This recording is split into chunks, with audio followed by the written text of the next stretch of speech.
Hello बेटा, start करते हैं एटम्स के न्यूमेरिकल्स। एटम्स के सारे न्यूमेरिकल्स कर रहा हूं, जो आपके डाउट्स बच जाएंगे क्लास खत्म होने के बाद। ये डाउट्स इस मेरे करने के बाद मार्क कीजिएगा, क्लास में पूछिएगा। 2 बार 3 बार करने पड़े तो करिए। इंपॉर्टेंट क्वेश्चंस हैं जो स्पेसिफिकली बहुत इंपॉर्टेंट होंगे, उनको मैं मार्क अलग से करवा दूंगा। Let's start with the first question. पहला क्वेश्चन आपके सामने है, कह रहा है when an alpha particle of mass m moving with velocity v bombards on a heavy nucleus of charge Ze, the distance of closest approach depends on. Now distance of closest approach का आपने क्या formula पढ़ा है? distance of closest approach का formula पढ़ा है, alpha particle जब आता है 2k Ze square upon half mv square kinetic energy. तो आप देख सकते हो distance of closest approach inversely proportional to mass. So पहले का आंसर कितना हो गया? A option, mass inversely proportional to mass. Clear? Let's move on to the second question. Now second question क्या कह रहा है? सेकंड क्वेश्चन कह रहा है in a Rutherford scattering experiment when the projectile of charge Z1 and mass m1 approaches a target nucleus of mass of charge Z2 and mass m2, the distance of closest approach। अब alpha particle नहीं बोला, एक अलग particle की बात की। तो ये एक पार्टिकल है जिसका चार्ज है Z1 और ये मूव कर रहा है, इसका मास है m1। ये न्यूक्लियस की तरफ मूव कर रहा है जिसका चार्ज है Z2, मास है m2। बेसिक कॉन्सेप्ट हम क्या करते हैं कि इस पॉइंट पे काइनेटिक एनर्जी इस पॉइंट पे किसके बराबर हो जाती है? पोटेंशियल के।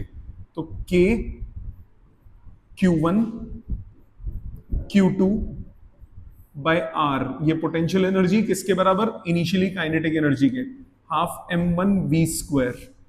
आपको निकालना है distance of closest approach. Distance of closest approach आ गया K Z1 Z2 e square by half m1 v square. तो distance of closest approach proportional to Z1 Z2। तो ऑप्शन हो गया A option, again Z1 Z2 के directly proportional. आ जाते हैं question number 3 पे। नाउ थर्ड क्वेश्चन क्या कह रहा है? In Rutherford scattering experiment, what will be the correct angle of alpha scattering for an impact parameter 0? Now, if impact parameter is 0, it means alpha particle is moving directly towards central line of nucleus। Central line of nucleus के directly towards जा रहा है। अगर central line of nucleus के directly towards जाएगा, मतलब ये nucleus है, इसके अलोंग जाएगा, तो क्या होगा? 180 degree it will get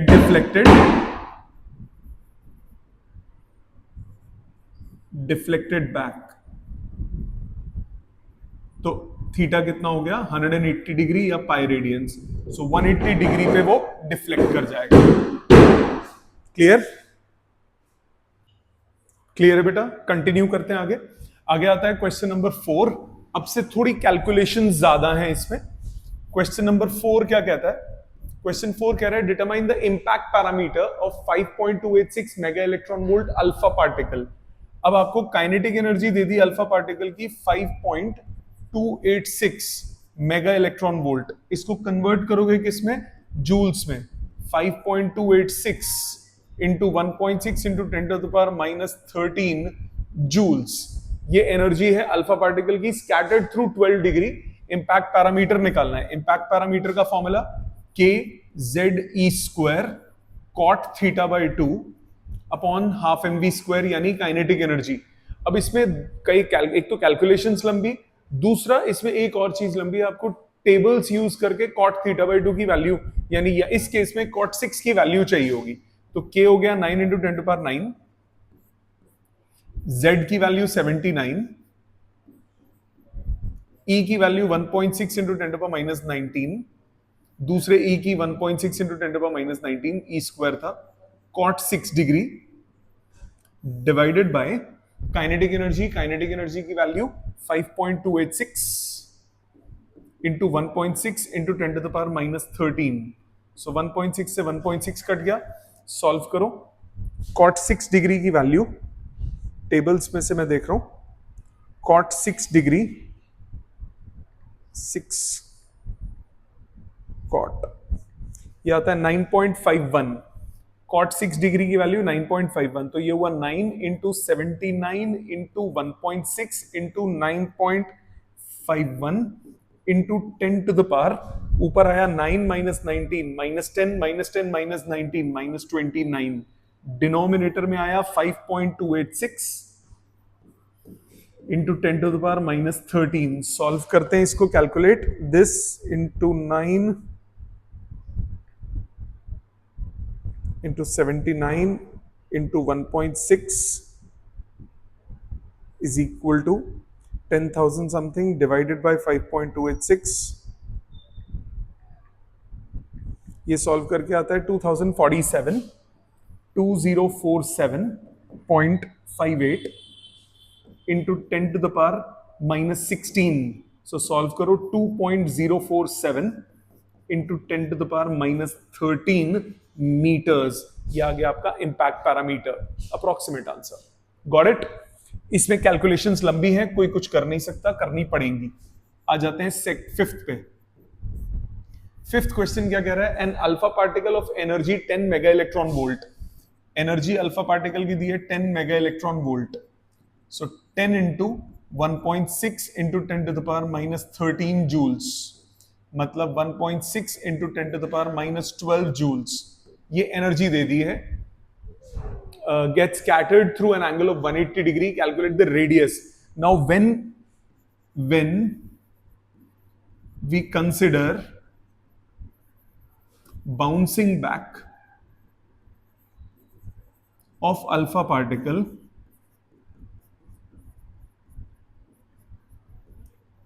we may assume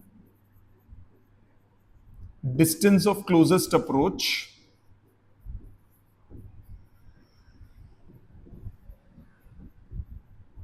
as radii of nuclei. Nucleus का रेडियस कंसिडर कर सकते हो।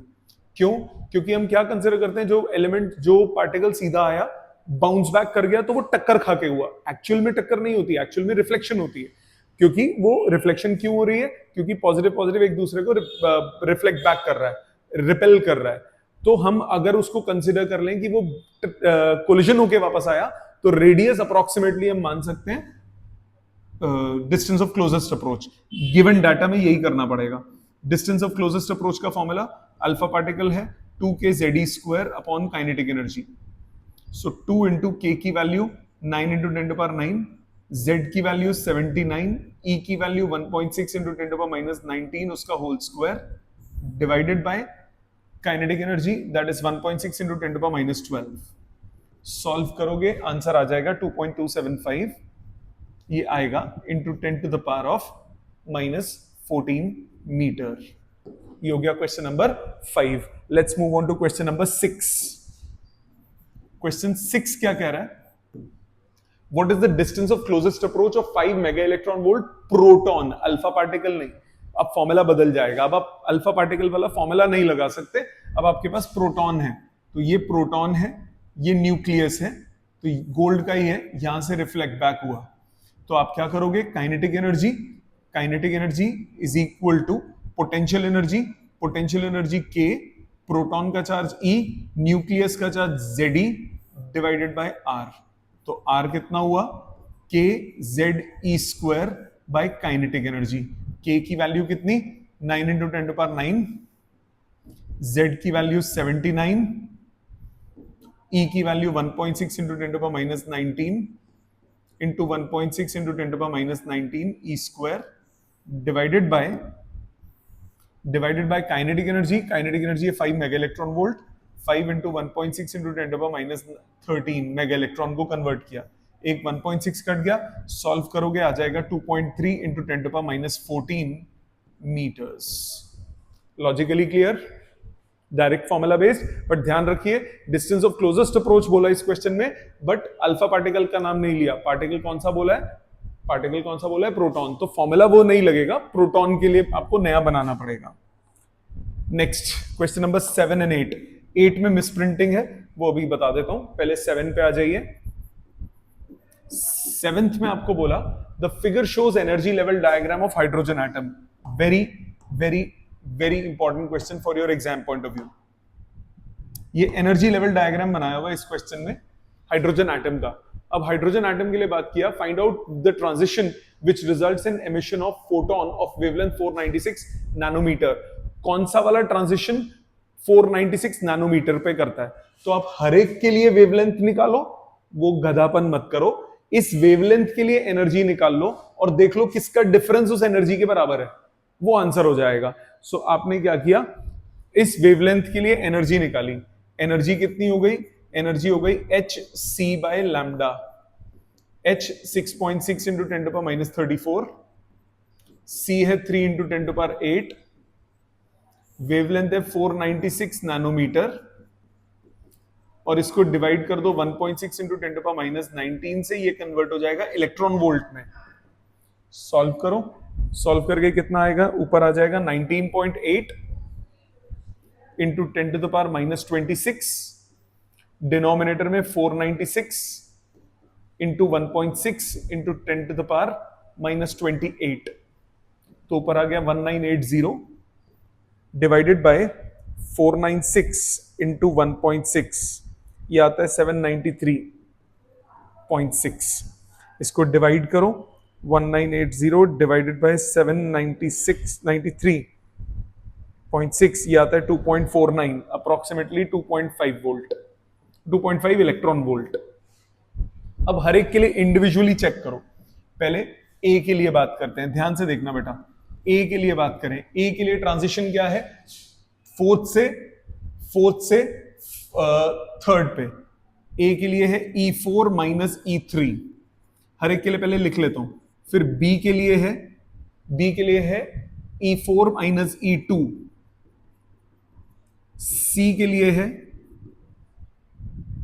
E4 minus E1।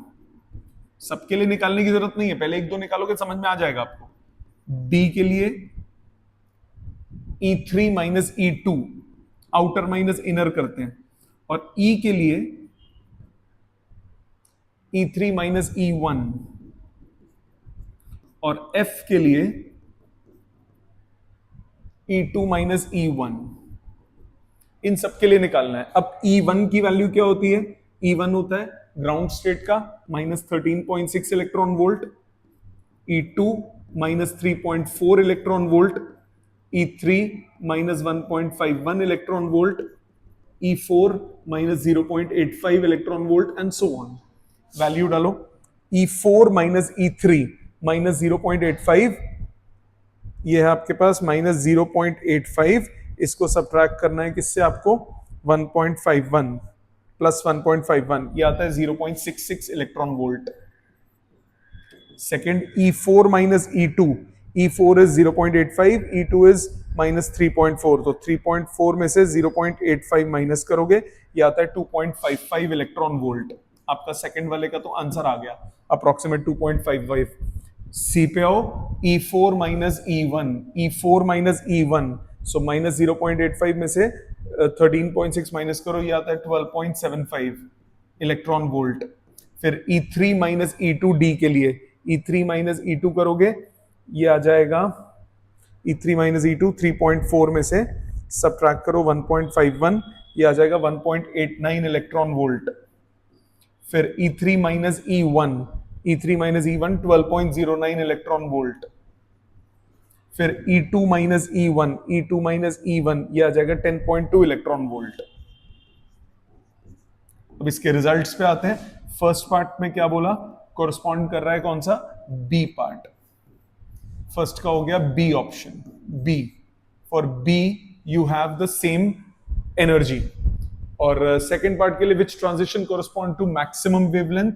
For maximum wavelength, maximum lambda, delta E is minimum, और सबसे कम किसमें है? माइनस ये 0.66, तो आंसर हुआ ए।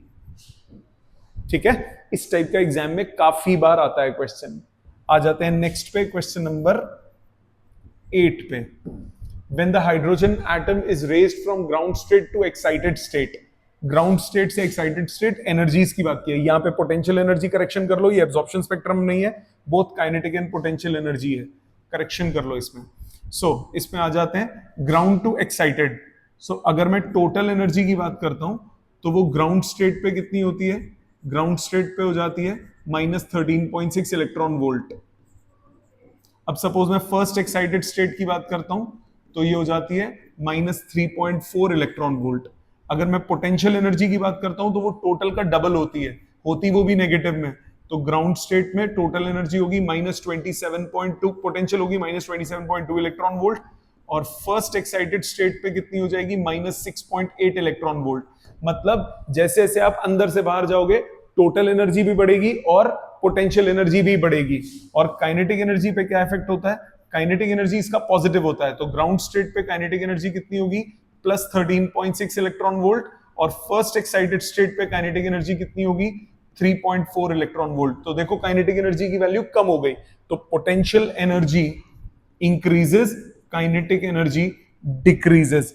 Potential energy increases and kinetic energy decreases. Option हो गया बी। आंसर में भी मिसप्रिंटिंग है, ठीक है? तो इस क्वेश्चन में करेक्शन कर लीजिए।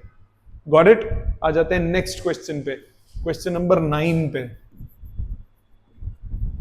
9th क्या कह रहा है? The total energy of an electron in an atom in an orbit is -3.4, its kinetic and potential energies are. So total energy आपको दिया है -3.4 electron volt. Now kinetic energy क्या होती है? सेम, वो हो जाएगी +3.4 इलेक्ट्रॉन वोल्ट। पोटेंशियल एनर्जी क्या होता है? टोटल का डबल, -6.8 इलेक्ट्रॉन वोल्ट। कंडीशंस क्या क्या फॉर्मूलाज थे? फॉर्मूला थे एनर्जी का फॉर्मूला था -kZe²/2r।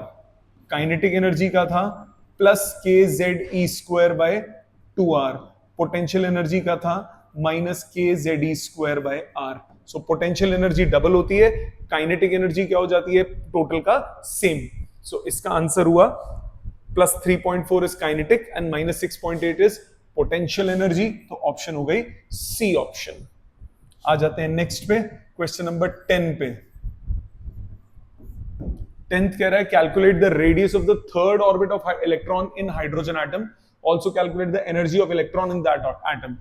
थर्ड ऑर्बिट में आपको निकालना है hydrogen atom. So for hydrogen atom radius का फॉर्मूला होता है n²h²/4π² mkZe², mke² Z1 हो जाएगा। ये सॉल्व करके आता है 0.529 angstrom into n²। so for third orbit, so r कितना हो जाएगा? 9 times 0.529 angstrom. 9 times 0.529 angstrom, 0.529 into 9 ये आता है 4.761 एंगस्ट्रॉम। 0.353 ले लेते हैं कई बार, तो आंसर थोड़ा सा फर्क आएगा। Got it? ये हो गया रेडियस। आपको एनर्जी भी बोला, एनर्जी कैसे निकालोगे? एनर्जी का डायरेक्ट फॉर्मूला -13.6/n²। तो ये हो गया -13.6/9। आपको थर्ड ऑर्बिट में चाहिए -1.51 इलेक्ट्रॉन वोल्ट। Got it? ये हो गया question number 10। Let's move on to 11। 11 में कह रहा है calculate the orbital period of electron in the first excited state of hydrogen atom. Time period निकालना है first excited state of hydrogen atom. अब फर्स्ट एक्साइटेड स्टेट की बात कर रहा है, टाइम पीरियड निकालना है। तो टाइम पीरियड निकालना है तो आप रेडियस और वेलोसिटी दोनों निकालो और दोनों से टाइम पीरियड कैलकुलेट कर दो। या तो टाइम पीरियड का फॉर्मूला याद रखो, वो लंबा हो जाता है, तो बेस्ट क्या रहेगा? रेडियस निकालो फॉर सेकेंड ऑर्बिट यानी फर्स्ट एक्साइटेड स्टेट। रेडियस हो जाएगा 2² टाइम्स r1, तो 4 टाइम्स 0.529 एंगस्ट्रॉम। तो ये हो जाएगा 0.529 इंटू 4, ये आता है 2.116 एंगस्ट्रॉम। ये हो गया रेडियस, रख लो। वेलोसिटी के लिए क्या करोगे? वेलोसिटी का फॉर्मूला क्या था? वेलोसिटी का फॉर्मूला आपने पढ़ा था 2.2 इंटू 10⁶ निकलता है into divided by n। Velocity का फॉर्मूला चेक करो। वेलोसिटी का फॉर्मूला आपने क्या निकाला था? First orbit of hydrogen atom के लिए कितना आया था? 2.2 इंटू 10⁶, और उसका वैसे फॉर्मूला क्या था वेलोसिटी का, कैसे निकालते थे वेलोसिटी का फॉर्मूला? वेलोसिटी के फॉर्मूले के लिए mvr is equal to nh upon 2 pi, तो v की value nh upon 2 pi mr, pi m, r की value n square h square upon 4 pi square m के z स्क्वायर। अब आप ध्यान से देखो, सिर्फ इंडिकेशन देखना, ये n से n कट जाता है तो ये नीचे n के इनवर्सली प्रोपोर्शनल आ रहा है, तो आपके पास वेलोसिटी इन nth ऑर्बिट हो जाएगा 2.2 ग्राउंड स्टेट वाला इंटू 10⁶ डिवाइडेड बाय n मतलब यहाँ पे हो जाता है 2n, तो वेलोसिटी इन सेकंड ऑर्बिट हो गया 2.2 इंटू 10⁶ डिवाइडेड बाय 2 मतलब 1.1 इंटू 10⁶ मीटर्स पर सेकंड। अब आपको टाइम पीरियड निकालना है, टाइम पीरियड क्या हो जाता है 2 pi r by velocity, so 2 into 3.141 into radius, radius is 2.116 into 10⁻10 by velocity, velocity is 1.1 into 10⁶, so calculate करते हैं, ये आ जाएगा 2.116 into 3.141 into 2 divided by 1.1, ये आता है 12.08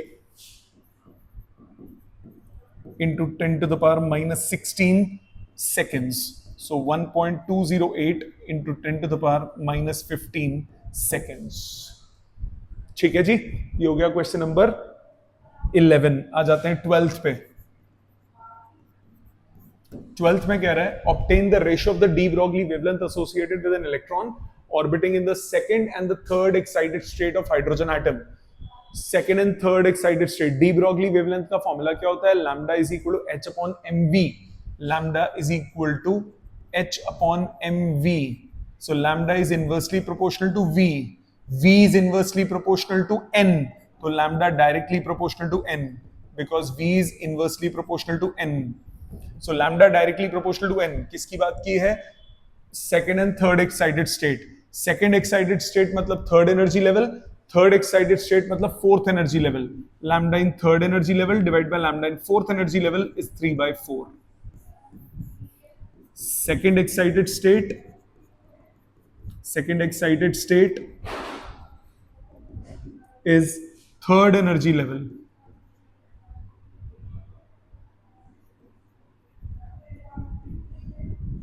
and third excited state is fourth energy level। ठीक है जी, ये हो गया क्वेश्चन नंबर 12। आ जाते हैं 13th पे। 13th कह रहा है calculate the shortest wavelength of light emitted by partial series. Shortest wavelength means सबसे छोटी wavelength means maximum energy. Maximum energy मतलब जब इंफिनिटी से आएगा, maximum. Shortest wavelength means shortest, lambda implies largest energy. So क्या हो जाएगा? पार्शियल सीरीज की बात की है, लाइमन बाल्मर पार्शियल, तो ये हो गया इंफिनिटी से थर्ड, इंफिनिटी से थर्ड, इंफिनिटी से थर्ड। आपको निकालना है shortest wavelength. Formula 1/λ is equal to r into 1/n1 square minus 1/n2 square. So r 1/n1 कितना हो जाएगा? 3, n2 कितना हो जाएगा? इंफिनिटी।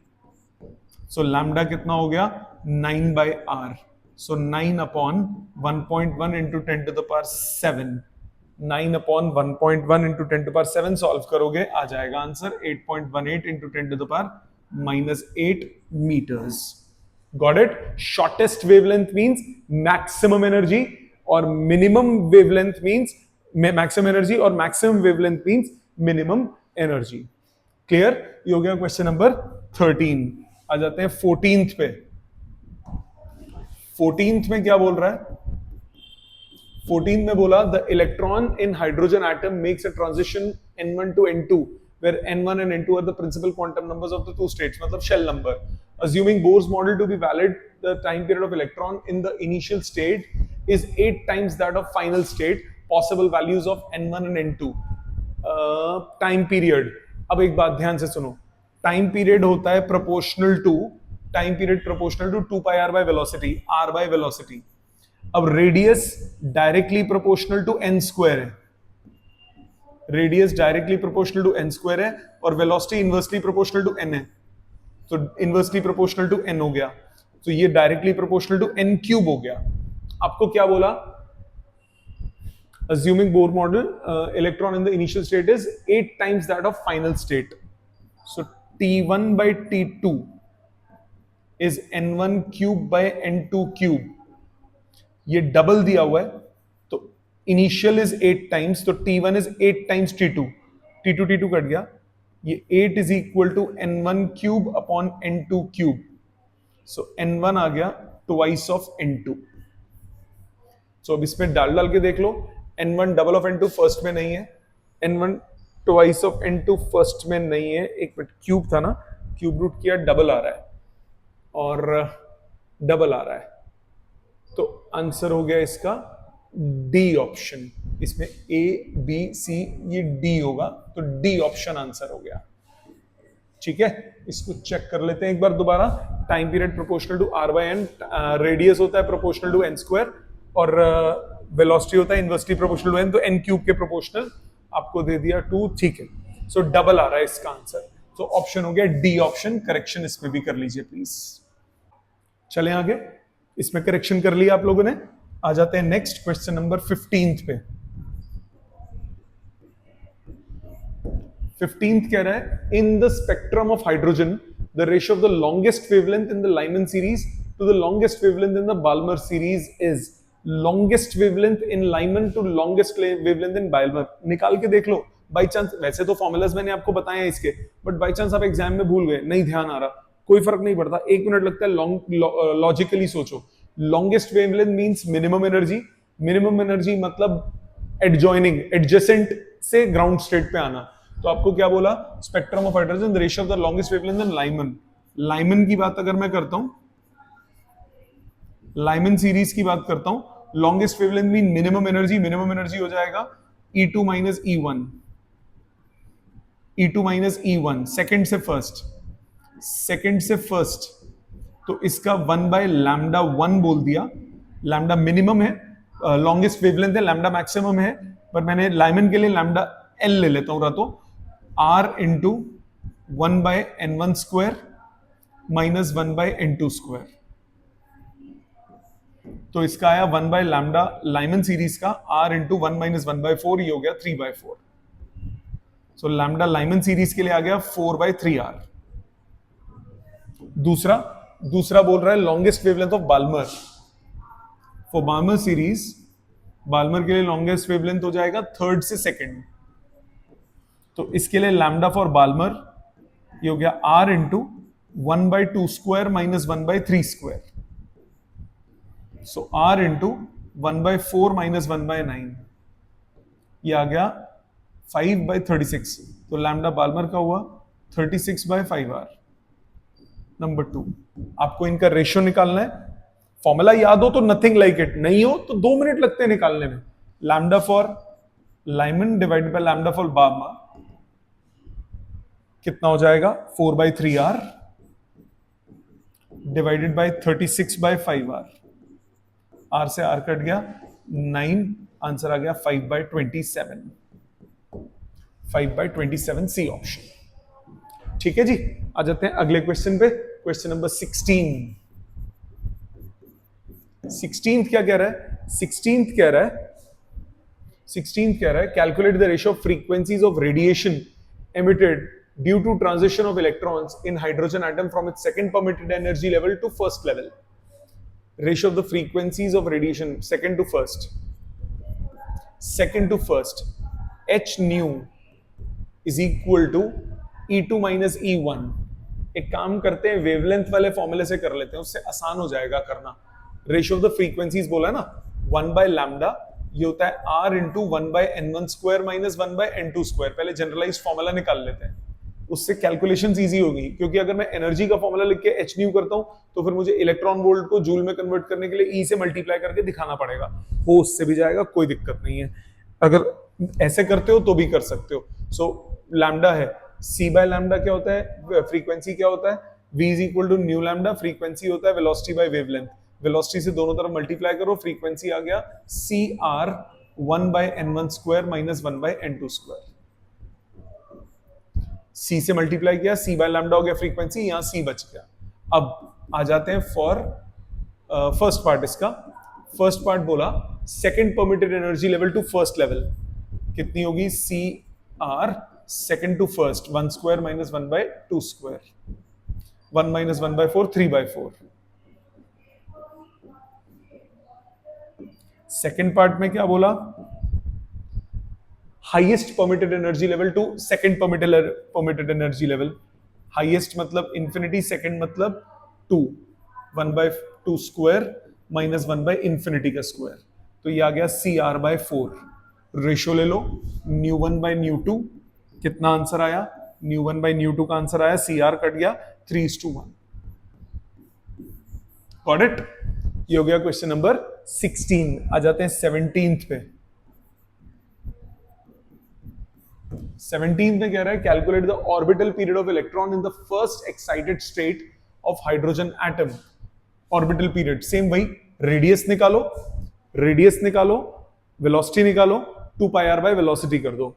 तो रेडियस कैसे निकालोगे, रेडियस हो जाएगा n स्क्वायर इंटू 0.529 एंगस्ट्रॉम, और वेलोसिटी हो जाएगी 2.2 into 10 to the power 6 divided by n।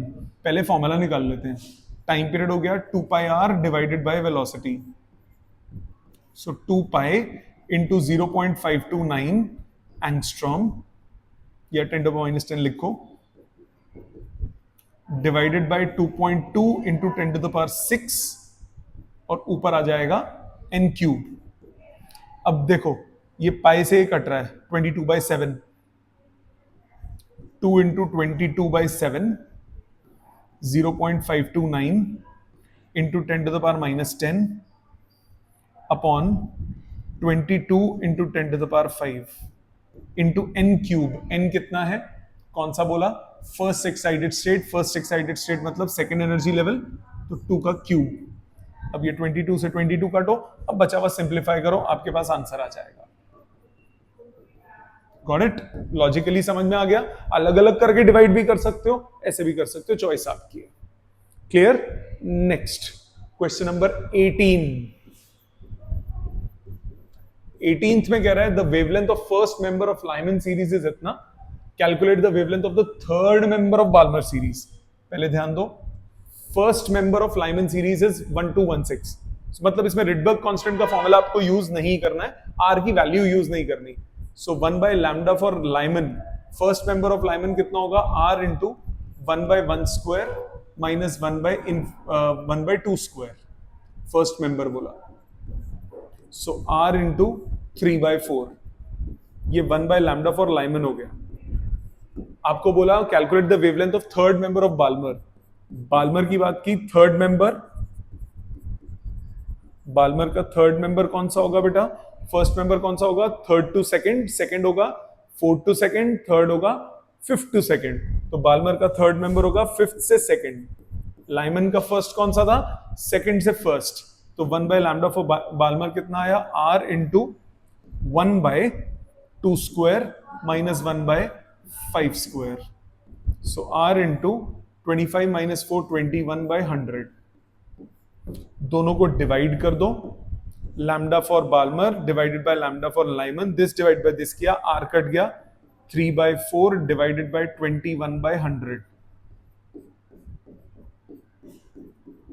So lambda for Balmer आ गया 25/7 times lambda for Lyman, so 25/7 times 1216 angstrom। So multiply करो इसको multiply करो, इसको multiply करते हैं 25/7, 25 into 1216 divided by 7 आता है 4342.85, 4342.85 एंगस्ट्रॉम। गॉट इट, समझ में आ गया। ये हो गया question number 18। Let's move on to 19। Calculate the shortest wavelength. Shortest wavelength means maximum energy, maximum energy मतलब इंफिनिटी से आएगा, of the Brackett series and state to which part of electromagnetic spectrum does it belong. Shortest wavelength of Brackett series, shortest wavelength of Brackett series, Lyman, Balmer, Paschen, Brackett. Brackett होता है fourth, fourth मतलब shortest wavelength हो गया infinity to fourth. Shortest wavelength implies highest energy gap, तो ये आ जाएगा infinity to fourth. Lyman, Balmer, Paschen, Brackett. Brackett होता है इंफिनिटी से फोर्थ, शॉर्टेस्ट के लिए वेवलेंथ। आपको क्या निकालना है? वेवलेंथ निकालना है। 1 by lambda is r into 1 by n1 square minus 1 by n2 square. तो आपके पास लैम्डा आ गया 16 by r. So 16 by 1.1 into 10 to the power minus 7, कितना आएगा? 16 डिवाइडेड बाय 1.1, ये आता है 14.54 10 टू पावर 7 था, 10 to power minus 7।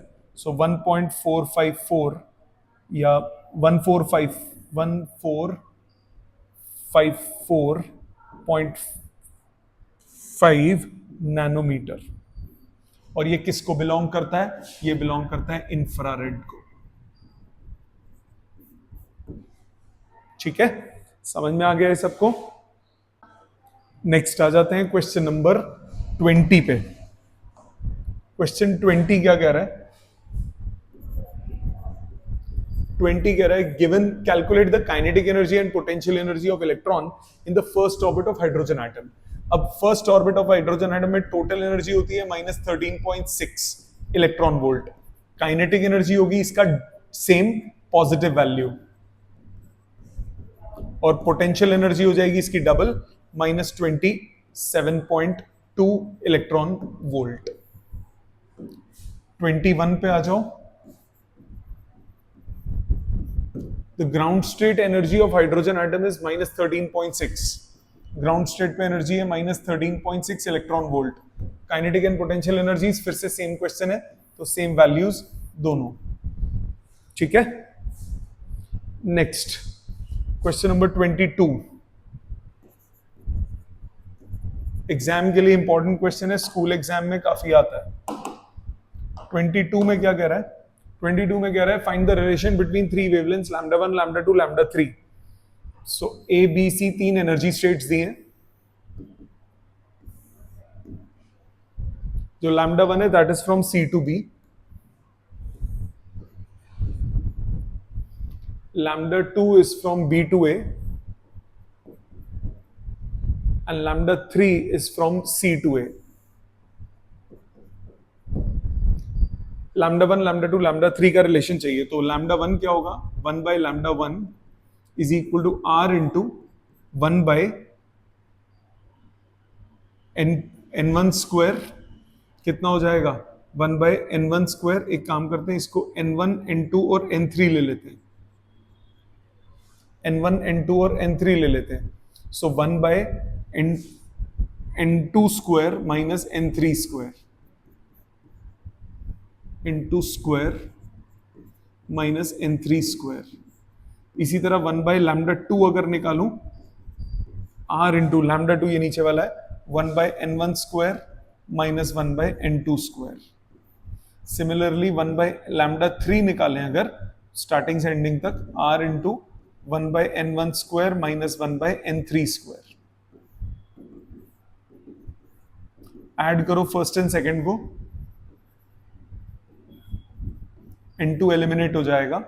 So 1 by lambda 1 plus 1 by lambda 2, r common, 1 by n2 square minus 1 by n3 square plus 1 by n1 square minus 1 by n2 square.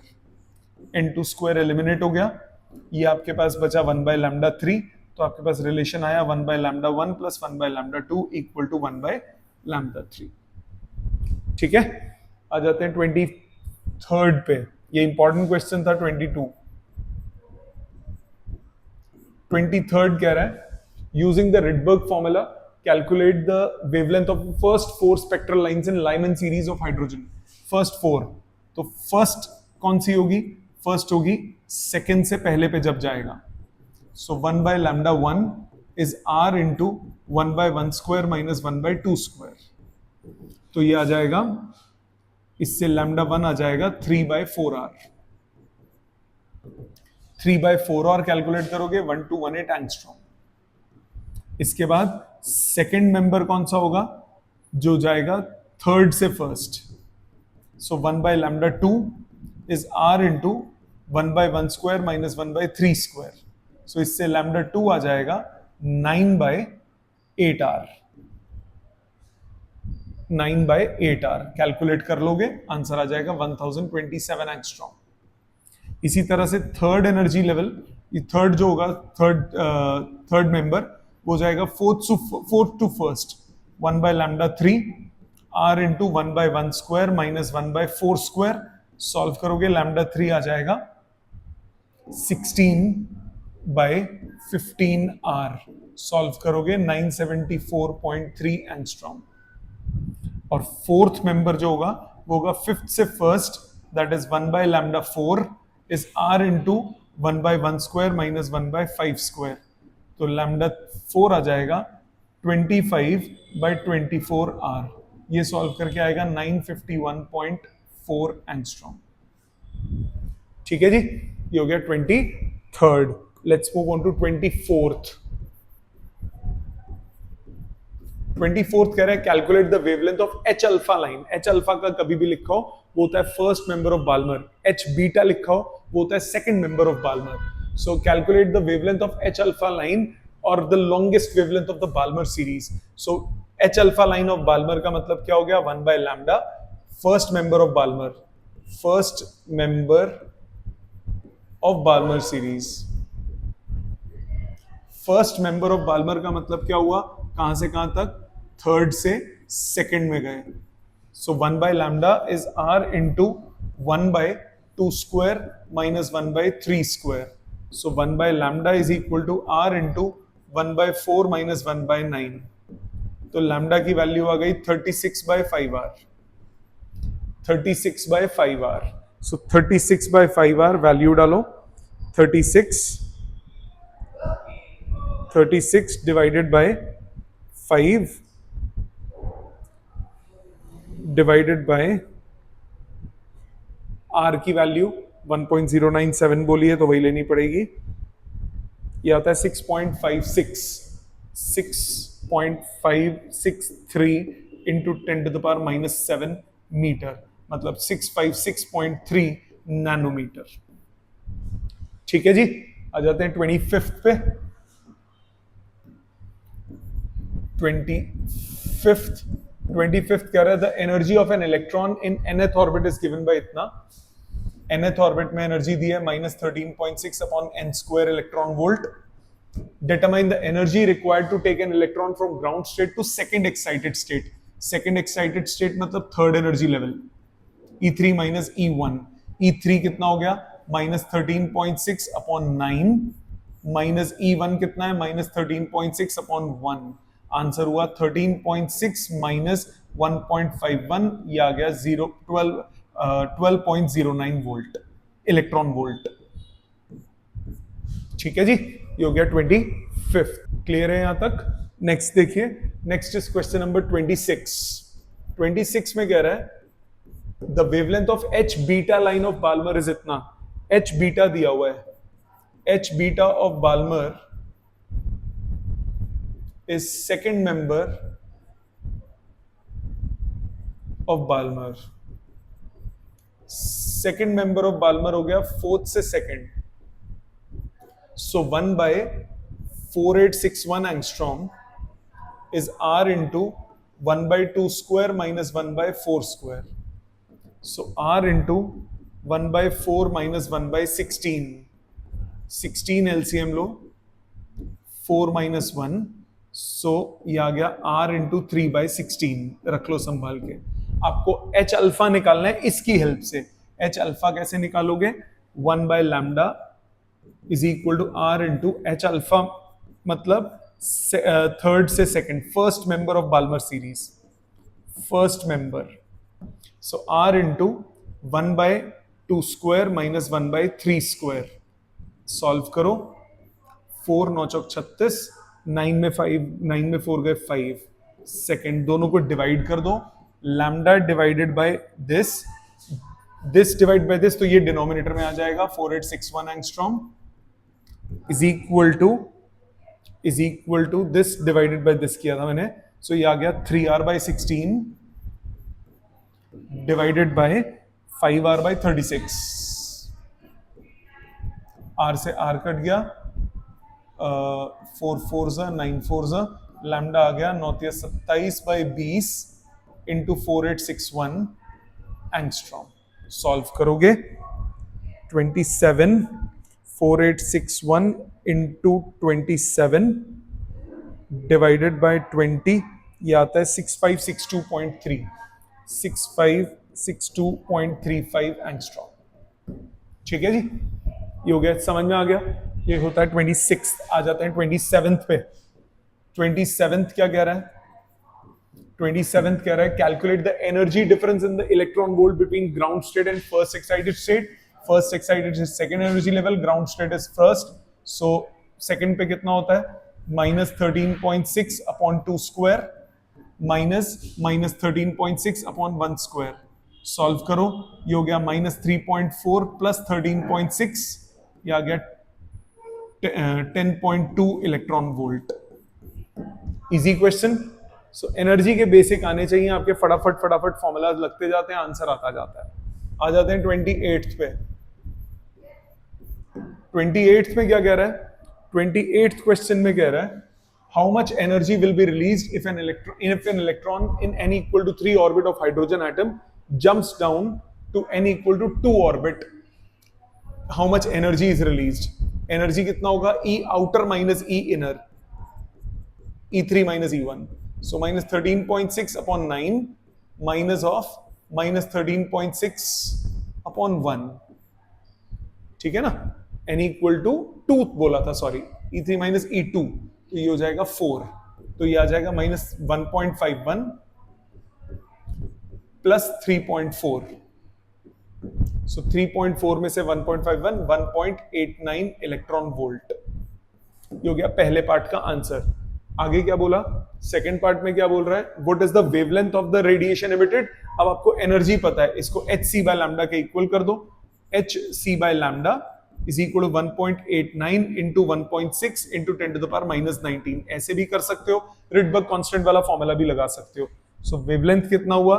Wavelength हुआ h मतलब 6.6 into 10⁻34, c मतलब 3 into 10⁸ divided by 1.89 into 1.6 into 10⁻⁻19। Solve करोगे आपके पास answer आ जाएगा 6567 angstrom. Approximate, इससे आगे पीछे भी आ सकता है, अप्रोक्सीमेट आंसर ठीक है। ठीक है, आ जाते हैं क्वेश्चन नंबर 29 पे। 29th क्या कह रहा है?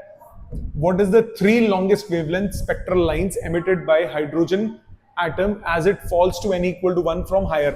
Lyman की 3 longest निकालनी है। Longest wavelength means shortest energies. Longest wavelength, longest lambda implies smallest energies. Smallest energy, सबसे छोटी एनर्जी कौन सी होगी? E2 से E1, मतलब सेकंड से फर्स्ट आए, उसके बाद ग्राउंड पे ही आना है, थर्ड से फर्स्ट आए और फोर्थ से फर्स्ट आए। सेकंड से फर्स्ट में 1/λ1 is r into 1/1 square minus 1/2 square. इधर से λ1 आपके पास आ जाएगा 4/3r। कैलकुलेट करो, 1218.75 एंगस्ट्रॉम। दूसरा 1/λ2, यह आ जाएगा r into 1/1 square minus 1/3 square, यह आ जाएगा λ2 इक्वल टू 9/8r। आंसर आ जाएगा 1027.3 angstrom. Second member of Lyman अभी पहले भी निकाला था, 1/λ3। Third member of Lyman 1/1 square minus 1/4 square, ये λ3 आ गया 16/15r। कैलकुलेट करोगे 975 angstrom. So first 3 members of, क्योंकि देखो आपको बोल रहा है longest wavelength. Longest wavelength mean minimum energy. Minimum energy कब होता है? जब नेबरिंग से आता है, कम से कम एनर्जी, जितना क्लोजेस्ट हो। फर्स्ट 3 बोला तो पहले 3 निकाल दिए। ठीक है, आ जाते हैं लास्ट 2 क्वेश्चंस पे। क्वेश्चन नंबर 30th इस एक्सरसाइज का सबसे important question exam point of view से। इस एक्सरसाइज का सबसे इंपॉर्टेंट क्वेश्चन, क्वेश्चन नंबर 30 कह रहा है 12.5 electron beam is used to bombard gaseous hydrogen at room temperature. What series of wavelength will be emitted? तो सबसे पहले आपको निकालना पड़ेगा कि किस एनर्जी लेवल तक इलेक्ट्रॉन चला जाएगा। जिस एनर्जी लेवल तक इलेक्ट्रॉन जाएगा उस एनर्जी लेवल तक, उस एनर्जी लेवल से जब वो ग्राउंड पे आएगा तो कौन कौन सी वेवलेंथ वो एमिट करेगा, आपको ये कैलकुलेट करना है। तो आप क्या करोगे, E2 minus E1 is equal to energy supplied E2 minus 13.6 upon n square, आपको n नहीं पता, माइनस ऑफ ग्राउंड स्टेट पे था माइनस 13.6 इज इक्वल टू आपने एनर्जी दी है 12.5, रीअरेंज करो 13.6 minus 12.5 is 13.6 upon n square. So solve करो, ये कितना आता है, ये आता है 1.1, n स्क्वायर आ गया 13.6 upon 1.1। So 13.6 upon 1.1, 13.6 divided by 1.1 ये आता है 12.36 n square। इसका स्क्वायर रूट अगर मैं करता हूं तो मेरे पास आता है 3.51। Therefore, electron can move up to third energy level, third energy level पे जाएगा, मैक्सिमम थर्ड एनर्जी लेवल पे जाएगा। It means ground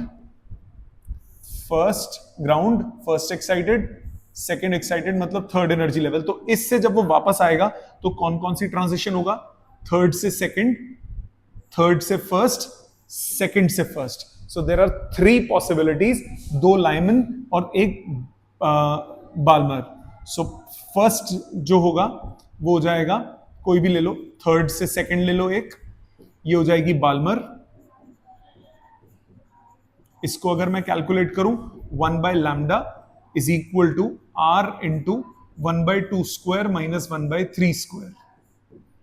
so lambda आ जाएगा, ये हो गया 9 4 36 अपॉन 5r।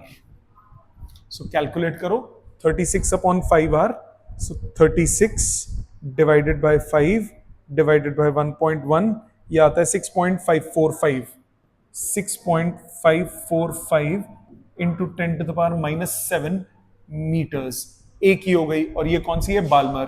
2 होंगी लाइमन की, सेकंड जो मैं ले रहा हूं वो मैं ले रहा हूं थर्ड से फर्स्ट, ये होगी लाइमन की। लाइमन की कौन सी, 1 by lambda is equal to are into 1 by 1 square minus 1 by 3 square. So lambda यहां पे आ गया 9 by 8r, 9 by 8r, 9 by 8r, 9 by 8r calculate करो, 9 डिवाइडेड बाय 8 डिवाइड बाय 1.1, ये आ गया 1022 into 10 to the power minus 7 metres. और third जो होगी वो हो जाएगी सेकंड से फर्स्ट, ये भी लाइमन को रिप्रेजेंट करेगी। इसकी वेवलेंथ हो जाएगी r 1 by lambda is r into 1 by 1 square minus 1 by 2 square. So lambda हो जाएगा 3 by 4r। कैलकुलेट करो, 3 by 4 0.75 डिवाइडेड बाय 1.1, ये आता है 3 by 4r, sorry 4 by 3r, 4 ऊपर जाएगा ना, 4 by 3r। So 4 divided by 3 divided by 1.1, ये आता है 1212 into 10 to the power minus 7 metres.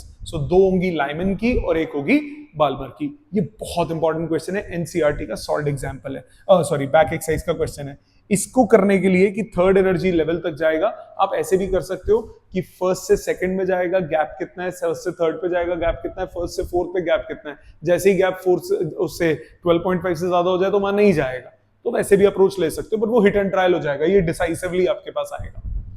आ जाते हैं लास्ट क्वेश्चन पे, दैट इज 31st क्वेश्चन। क्या कह रहा है इसमें, 31st क्वेश्चन कह रहा है the ground state energy of hydrogen is इतना, the energy needed to ionize मतलब from its second excited state. From its second excited state मतलब आयनाइजेशन एनर्जी निकालना है।